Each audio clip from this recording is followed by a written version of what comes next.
Hello everyone, मेरा नाम है विकास धायल और आज हमारे साथ हैं राज कृष्णा। इन्होंने 2021 के यूपीएससी एग्जाम में इनकी 158 रैंक आई थी और इनकी जो जर्नी रही है यूपीएससी के, जो इन्होंने 3 अटेम्प्ट दिए थे सिलेक्शन होने से पहले, उसके बारे में हम डिस्कस करेंगे। Welcome Raj to the CSC talk. इस सेक्शन में राज हम डिस्कस करेंगे कि जीएस में जो आपका स्कोर रहा, एक्चुअली आपने 2021 में आपकी जो रैंक थी वो डिपेंडेंट थी आपके ऐसे के स्कोर पे, और आपका जीएस का स्कोर जो क्यूमुलेटिवली आई थिंक 110 को क्रॉस कर 410 को क्रॉस कर गया था। और सबसे इंपॉर्टेंट जो था वो GS3 का स्कोर आपका था कि 108 मार्क्स थे, जो हाईएस्ट थे उस साल के, जब इवन टॉपर्स के भी 80s में और मिड 90s तक हो रहे थे, आपके 108 थे उसमें। बिल्कुल। तो और जब मैं आपकी आपकी जर्नी देखता हूँ, जब आपकी जर्नी GS3 में खास तौर पे शुरू होती है 67 मार्क्स से अपने पहले मेंस में, और फिर आप उसको बढ़ा के 108 कर देते हो, सबसे टफ ईयर जो था GS3 का। तो GS3 से ही शुरू करते हैं कि क्या आपने शुरू में, और जो आपका ये जो अटेम्प्ट था लास्ट जिसमें आपके 108 थे, क्या क्या चेंज था आपके अप्रोच में? Actually across the years GS के मार्क्स लाइक इन्फ्लेट या डिफ्लेट करते हैं। तो जैसे 2019 वाले टाइम पे जीएस 4 काफी इन्फ्लेटेड था, 160 वगैरह हाईएस्ट थे। और इस टाइम जीएस 3 बहुत डिफ्लेटेड था, लोगों के 80s और 90s में मार्क्स थे। तो अक्रॉस द ईयर कंपैरिजन तो ठीक नहीं है, बट अगर हाँ उस टाइम 67 था वो भी बहुत ही बिलो एवरेज था, और इस टाइम का 108 काफी अबव एवरेज है। लाइक मैंने खुद भी एक्सपेक्ट नहीं किया था। बट GS3 एक्चुअली पूरा डायनेमिक टॉपिक है, और हम इसमें अगर एक सोर्स की बात करें तो ऐसा कोई बहुत ही स्पेसिफिक सोर्स नहीं है। मोस्टली हम जो भी हमारा इकोनॉमिक का सोर्स रहता है वही पूरा GS3 कवर कर देता है। तो मैंने 2016-17 से ही तैयारी शुरू कर दी थी। तो उस टाइम पे मैंने मृणाल के सारे वीडियोस देखे थे जो भी उस टाइम यूट्यूब पे अवेलेबल थे। उसके बाद उन्होंने अनअकैडमी पे कोर्स लाया, तो वो भी मुझे एक्सेस था, तो मैंने उसके भी वीडियोस देखे। और फिर उनका जो हैंडआउट्स था, तो वो मृणाल के हैंडआउट्स में ईयर ऑन ईयर जैसे जैसे वो रिवाइज होता गया, पहले शायद 300-400 पेज का था, अभी 900 पेजेस क्रॉस कर गया। बट वो क्योंकि मैं हर साल पढ़ रहा हूँ तो मेरे लिए काफी ईजी है उसको कवर करना। तो मेनली GS3 का जो इकोनॉमी, एग्रीकल्चर, ये सब इन्वायरमेंट भी, ये सब मृणाल मेन सोर्स है। बट वो मैंने 2019 में भी किया हुआ था, और वही मैंने 2021 में भी किया। तो डिफरेंस एक्चुअली आ जाता है कि मैंने 2021 में सब कुछ के बहुत ही क्रिस्प शॉर्ट नोट्स बना लिए थे, ठीक है, और बहुत सारे टेस्ट से भी बहुत सारा वैल्यू एडेड मटेरियल्स ऑब्टेन कर लिया था। तो बहुत जैसे एग्रीकल्चर के जो क्वेश्चंस थे 2019 में, मुझे लिखने में काफी दिक्कत होती थी एग्रीकल्चर के क्वेश्चन, क्योंकि मुनाल पढ़ा है, बहुत ही ऐसे वास्ट नॉलेज है, लेकिन मुझे लिखना नहीं आता उसे।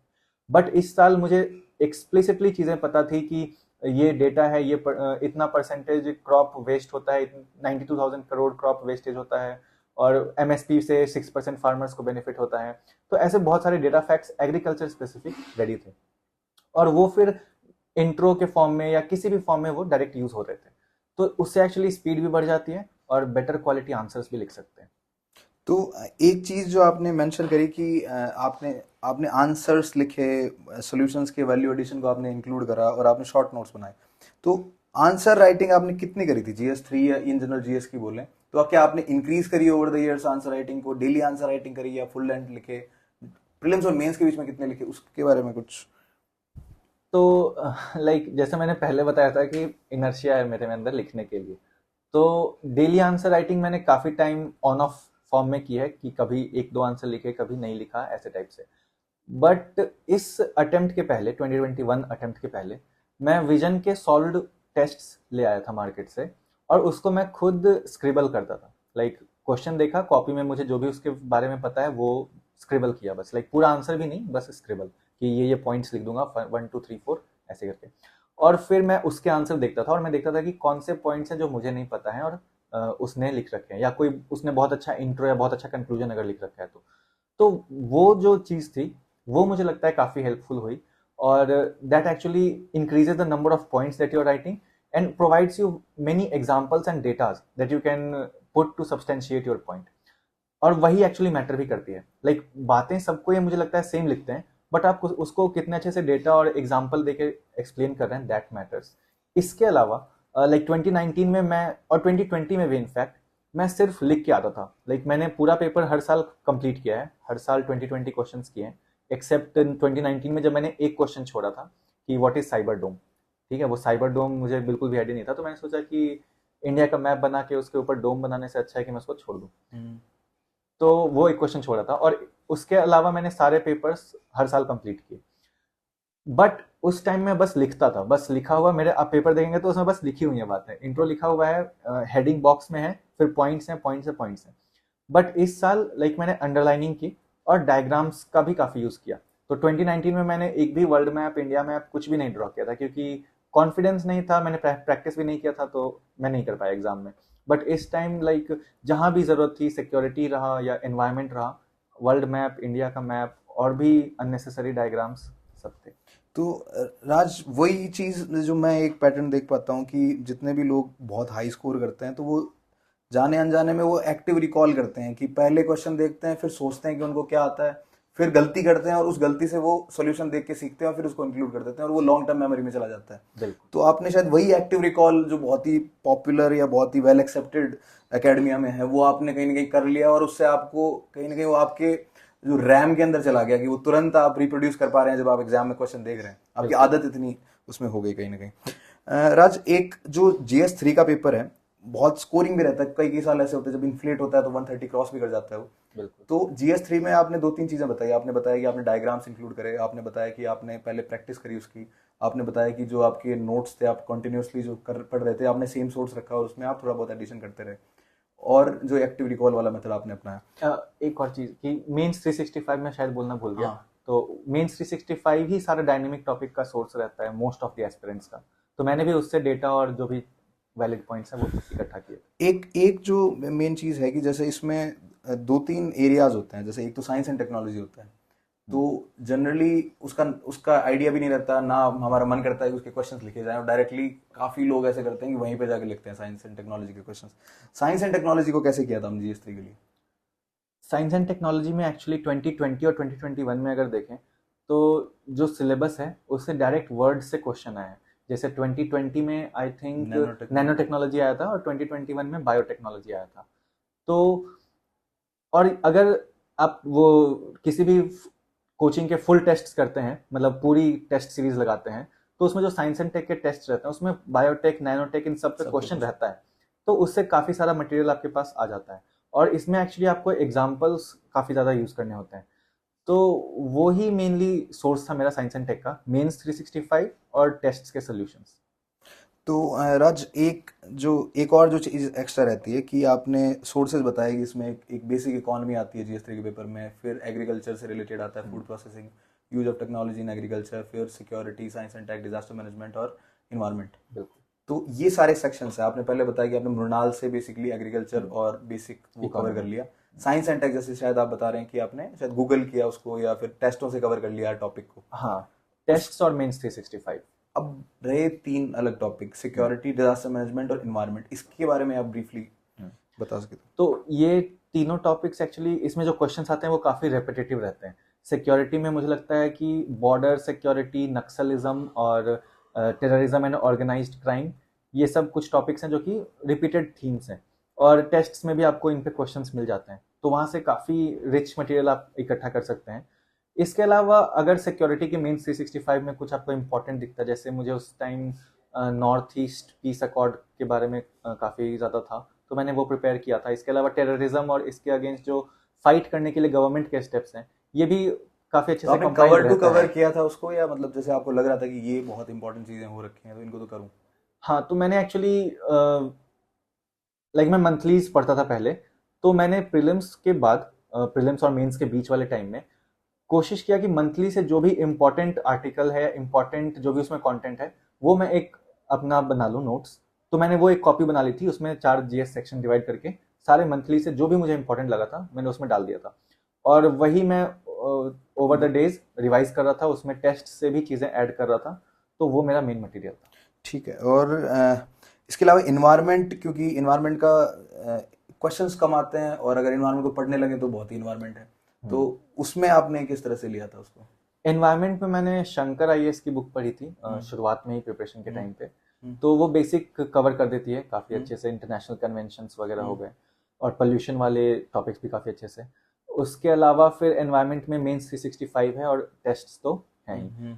इसके अलावा एनवायरमेंट में जैसे वेटलैंड्स वगैरह के टॉपिक्स हो गए, तो उस पे आप अलग से कंटेंट तैयार कर सकते हैं, क्योंकि वो काफी रिपीटेड थीम है। अगर वो GS1, क्योंकि पहले GS1 में वेटलैंड आ चुका है और फिर वो अगले साल GS3 में पूछ देंगे, तो PYQs के थ्रू भी प्रिपरेशन थोड़ी बहुत ऐड ऑन करनी चाहिए।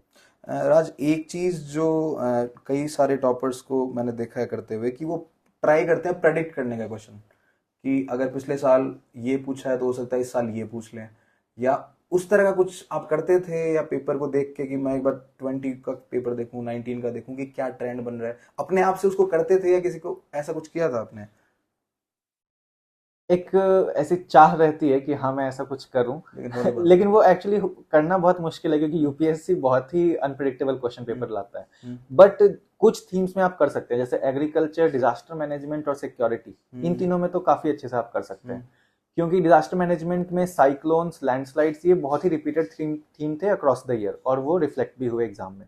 इसके अलावा जैसे नेशनल एजुकेशन पॉलिसी आया था, तो उस टाइम मुझे याद है कि 2020 वाले अटेम्प्ट में हर जीएस पेपर में एनईपी आया था, और इवन हिंदी वाले, इंग्लिश वाले पेपर में भी एनईपी आ रहा था। तो जो बहुत ही रिपीटेड थीम रहे हैं थ्रू आउट द ईयर, वो आ जाते हैं और वो अच्छे से प्रिपेयर होने भी चाहिए। राज, आपका जो स्कोर रहा, जो आपकी 158 रैंक थी, despite you have scoring 231, which is like not a really great score in chemistry optional, you had such a great rank owing to your score in essay and as well as GS.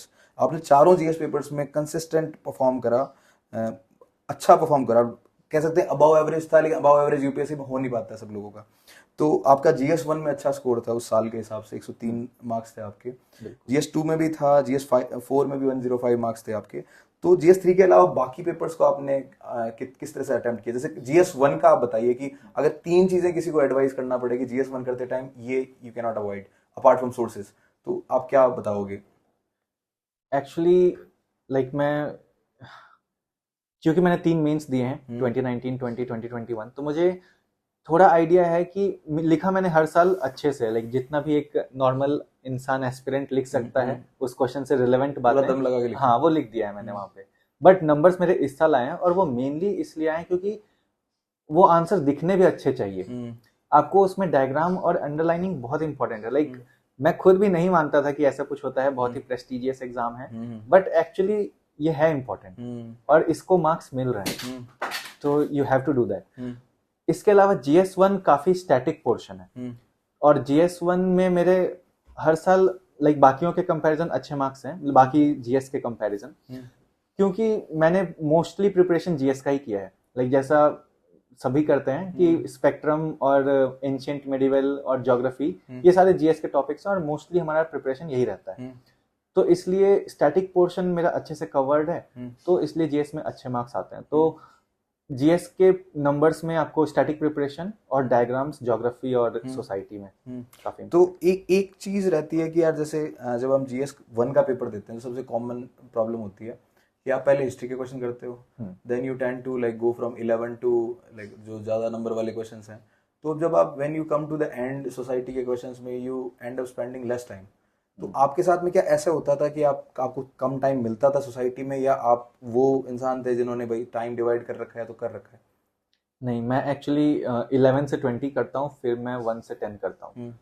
तो मेरा ऐसा topic wise कोई segregation नहीं है, but मैं 11 से शुरू करता हूँ। लेकिन एंड में सोसाइटी आती है हमेशा, पहले हिस्ट्री, फिर ज्योग्राफी, फिर सोसाइटी। आई थिंक ज्योग्राफी रहता है 10th के अराउंड, या पता नहीं, हो सकता है सोसाइटी रहता है, हो सकता है। तो ऐसा हुआ था कि कॉम्प्रोमाइज हो रहे हैं लास्ट वाले क्वेश्चंस की क्वालिटी, या किस तरह से रहता है? वो थोड़ा बहुत तो होता ही है, बट अगर आपने बहुत क्वेश्चंस देख रखे हैं, भले ही आपने पूरा लिखा नहीं है, बट आपने क्वेश्चंस देख रखे हैं, तो सोसाइटी के क्वेश्चंस मुझे लगता है कि काफी रिपीटेड थीम्स रहते हैं। ग्लोबलाइजेशन का इम्पैक्ट सोसाइटी में, या फिर जो भी न्यू फॉर्म्स हो रहे हैं सोसाइटी में, मोस्टली वही रहते हैं। तो वो अगर वो प्रैक्टिस से आप अच्छे से कर सकते हैं कम टाइम में भी। एक चीज जो जनरली सब टॉपर्स करते हैं कि GS1 के अंदर जैसे ज्योग्राफी आती है, हिस्ट्री आती है, तो हिस्ट्री और ज्योग्राफी दोनों में मैप्स बनाते हैं, मैप्स के थ्रू एक्सप्लेन करते हैं। क्या आपने भी उस तरह से किया था? मैप्स ही नहीं, बल्कि डायग्राम्स आप सोसाइटी किसी जितने में बना सकते हैं आप उतने में बनाइए, दैट इज बिल्कुल। और इनफैक्ट मैंने सोसाइटी के क्वेश्चन में भी मैप्स बनाए थे। लाइक लास्ट ईयर एक क्वेश्चन आया था कि इंडिया इज अ सब कॉन्टिनेंट इन इटसेल्फ, ऐसा करके। तो उसमें मैंने बहुत सारे डायमेंशंस लिखे, रिलीजियस, लिंग्विस्टिक, रीजनल, एथनिक, बहुत सारे डायमेंशंस। मुझे याद है कि 9-10 पहुंच गए थे। उसके बाद फिर मैंने मैप भी बनाया इंडिया का, और उसमें अलग अलग पोर्शंस भी दिखाए जो भी उस टाइम कर किया जा सकता था। तो दैट हेल्प्स। एक जैसे मैं आपसे पूछना चाहूँगा कि एक एक जो बहुत ही प्रैक्टिकल प्रॉब्लम है कि जब आप क्वेश्चन में मैप बना रहे हो तो मेरे ख्याल में तो 30 सेकंड लगने चाहिए उसमें, जो कि लगना बहुत ही मुश्किल है। तो क्या कितना टाइम लेते थे वो मैप बनाने? जल्दी से खराब सा मैप बना देते थे, या क्या it it would be clean and like ऐसा टाइम तो मैं नहीं बता सकता हूँ एग्जैक्टली, लेकिन बट बहुत, हाँ। GS3 में मैं आपको बता सकता हूँ कि मैंने पहले जब आंसर लिख रहा था तो मैंने स्पेस छोड़ दिया था कि यहाँ पे मैं मैप बनाऊंगा। फिर लाइक जब मैंने 20th क्वेश्चन कर लिया, उसके बाद फिर मैंने वहाँ पे मैप बनाया, जो भी जितना तो जल्दी हो जहाँ सकता छूटा है। हुआ था वहाँ हर जगह वापस आके मैप बना दिए सब जगह? नहीं, 2 जगह मैंने दो छोड़ा था, जगह 19th छोड़ा। और 20th क्वेश्चन कि मैंने अगर छोड़ा टाइम था। मिल गया तो बना हाँ, दूंगा, नहीं तो छोड़ा हुआ रहेगा। हाँ। ठीक है। तो एक जो अब हम बात करते हैं GS4 की और GS2 की। GS2 में आपका अबव एवरेज स्कोर था। Above average is excellent in UPSC, क्योंकि अबव एवरेज नहीं लोग स्कोर कर पाते हैं। 100 आपका स्कोर था। तो और ये स्कोर जो है आपका इम्प्रूव ही हुआ है, मतलब शुरू में जब आपका 80 रहा था स्कोर, उसके बाद में अब आपका 100 था, पहले बीच में 90 आया। तो क्या चेंज आपने करा? आर्टिकल्स डाले, केसेस डाले, क्या आपने वो चीज़ करी? GS2 में एक्चुअली इस साल के लिए 100 भी बहुत अच्छा स्कोर नहीं है, क्योंकि बहुत सारे मेरे फ्रेंड्स के 110, 115 हैं, और like that is actually achievable अगर आप थोड़ा और वैल्यू एडिशन करें तो। मेरा GS2 का प्रिपरेशन थोड़ा कमजोर ही रहा है, क्योंकि मेरे पास वो केसेस और कमिटीज के रिकमेंडेशंस ये सब मैंने रेडी नहीं किए थे। मोस्टली मेरा GS2 का प्रिपरेशन, अगर हम GS2 को देखें तो 4 पार्ट्स हैं: पॉलिटी, गवर्नेंस, IR और वल्नरेबल सेक्शंस, हाँ, सोशल जस्टिस। तो मोस्टली पॉलिटी हम लोग लक्ष्मीकांत से पढ़ते हैं, मैंने भी उसी से पढ़ी है, और उसमें जो बातें हैं मुझे उतनी ही पता है। तो बहुत सारा जगह होता है कि लोग बहुत कुछ एक्स्ट्रा लिख देते हैं, कमिटीज और ये सब, तो वो मैं नहीं लिख पाता हूँ। उसमें है ही नहीं वो, क्योंकि हाँ, वो लक्ष्मीकांत में नहीं है। और IR के लिए मेंस 365 मोर देन सफिशिएंट होता है। लाइक उसके लिए बहुत सारे लोग बुक्स पढ़ते हैं, बट जरूरी नहीं है, क्योंकि वो बहुत ही कंटेम्प्रेरी क्वेश्चंस रहते हैं, तो मेंस 365 कवर कर देता है एक्चुअली। और सोशल जस्टिस और गवर्नेंस, गवर्नेंस एक काफी स्टैटिक टॉपिक है, अगर आप देखें उसके क्वेश्चंस भी बहुत रिपीटेड थीम्स रहते हैं, तो that can actually be done from tests काफी इजीली। और सोशल जस्टिस के लिए तो हम जो स्कीम्स वगैरह पढ़ते हैं उसे हमें कंपाइल करना होगा हर एक vulnerable section wise, and like उसमें डेटा और ये सब करने की जरूरत है। अगला एक GS4 का जैसे हम बात करते हैं, तो एक टेम्पलेट अप्रोच लोग कई बार करते हैं कि जैसे केस स्टडीज हैं तो उसमें आप या तो DM रहेंगे, SP रहेंगे, या फिर आप कॉर्पोरेट में कोई जॉब कर रहे होंगे, आपके सामने विसल ब्लोइंग वाला केस आ जाएगा, एथिकल डायलेमा आएगी। तो क्या आपने, जैसे केस स्टडीज में आपके 105 नंबर थे, मतलब इट वाज अगेन बढ़िया स्कोर्स में से माना जाएगा, और उसमें आपने क्या इस तरह का कुछ पहले प्रैक्टिस के दौरान बनाया था कि अगर मेरे को विसल ब्लोइंग करनी होगी तो ये स्टेप्स मैं लूंगा ही लूंगा, या मतलब how was the thinking going and how did you prepare? तो एक्चुअली GS4 ऐसा पेपर है मेरे लिए कि मुझे वो बहुत ही रिपीटेड पेपर लगता है, कि उसमें सेम चीजें ही हम लिखते हैं, कुछ नया क्वेश्चन नहीं रहता है। तो मैं बहुत कम टेस्ट लिखा था GS4 का, बट मैंने प्रीलिम्स से पहले बहुत सारे क्वेश्चंस प्रैक्टिस किए थे GS4 के। मैंने शंकर IAS का मेन स्टॉर्मिंग सीरीज होता है, उसमें वो डेली आंसर राइटिंग कराता है, तो वो मैंने पूरा लिया था, बट मैंने सिर्फ GS4 के ही उसके टेस्ट दिए थे, बाकी GS नहीं दे पाया था। और GS4 के तो उसमें डेली अराउंड 5 to 6 क्वेश्चन होते होंगे, तो उससे मुझे लगता है 40-45 क्वेश्चंस प्रैक्टिस हो गए होंगे। तो GS4 में एक्चुअली आपके पास एक बहुत ही पतली कॉपी होनी चाहिए, उसमें सारे वैल्यूज, सारे पर्सनैलिटीज और सारे एग्जाम्पल्स होने चाहिए। जहां तक केस स्टडी की बात है, तो केस स्टडी में टू द पॉइंट आपका आंसर होना चाहिए। जैसे मैं 2019 और 20 में क्या करता था कि मैं पहले केस समरी लिखता था कि ये केस में ये बात हो रही है, ये लड़का है, इसके साथ ये सिचुएशन है, और वो बहुत ही यूजलेस चीज है, क्योंकि वो आपका जगह खा जा रहा है और आप कुछ वैल्यू एडिशन नहीं कर रहे हैं वहां पे। तो एक्चुअली इंट्रो आपका बहुत ही 1-2 लाइन का, अगर कुछ आपको बहुत ही अच्छा रेलेवेंट बात पता है कि ये केस स्टडी इस रिसेंट इवेंट से रिलेटेड है, या इसमें ये कोई आर्टिकल या कुछ भी, अगर आप अच्छा बात लिख सकते हैं तो वो लिखना चाहिए, और नहीं तो फिर सीधे डायरेक्ट क्वेश्चन से स्टार्ट करना चाहिए। और इस बार मैंने वही किया। 2021 में मैंने केस समरी बिल्कुल भी नहीं लिखी, जो केस है कि this case is about this ऐसा करके एक लाइन का इंट्रो। और उसके अलावा जो पर्सनालिटीज और वैल्यूज मैंने प्रिपेयर किए थे वो काफी हेल्प होते हैं सेक्शन 1 में, क्योंकि सेक्शन 1 के लिए बहुत ही कम टाइम रहता है, तो आप एक्चुअली सोच के नहीं लिख सकते हो वहाँ पे। और वो बहुत ही एकदम लाइक 10 वैल्यूज पूछे थे, मुझे याद है 2021 में। पहले में 10 पूछ लिए, हाँ। बस दूसरे क्वेश्चन में भी सेम ही चीज पूछ ली। हाँ, तो वो 10 वैल्यूज आप वहाँ पे सोच नहीं सकते हो कि अच्छा मैंने एम्पैथी लिख दिया, अब मैं क्या लिखूं। वो तुरंत आना तुरंत आना चाहिए। चाहिए, वो नोलन प्रिंसिपल पूरे एकदम। बिल्कुल। तो हमने GS 1 2 3 4 का अलग अलग से हमने बात करी। एक जो आपके पूरे एनालिसिस में ये चीज़ थी कि आपने फोकस किया कि अगर आप मॉडल आंसर्स भी पढ़ते हैं, क्योंकि मेंस का सिलेबस बहुत स्पेसिफिक है और उसमें टॉपिक्स दिए हुए हैं, और जनरली कोई भी टेस्ट सीरीज होगी या कोई भी PYQ बेस्ड टेस्ट सीरीज है तो वो कहीं ना कहीं कवर कर देगी वो सारे सिलेबस। तो आपने उस चीज़ को यूज़ किया, you are somebody who has actually used it and got results. बिल्कुल। तो आप इस चीज के बारे में अगर कुछ बोलेंगे कि टेस्ट सीरीज के solutions, not just like taking the test series and writing it, the solutions are also important. Like मैंने 2018 में जब मैं दिल्ली आया था और तभी मैंने MGP प्रोग्राम ज्वाइन किया था फोरम का, बट मैं बस टेस्ट लिख के आता था, उसमें 10 क्वेश्चन होते थे, 3 से 4 मैं अटेम्प्ट कर पाता था, और बाकी फिर मैं घर आके अगले टेस्ट की तैयारी करता था कि अब मेरा अगला टेस्ट आने वाला है तो मैं उसके लिए पढ़ूंगा।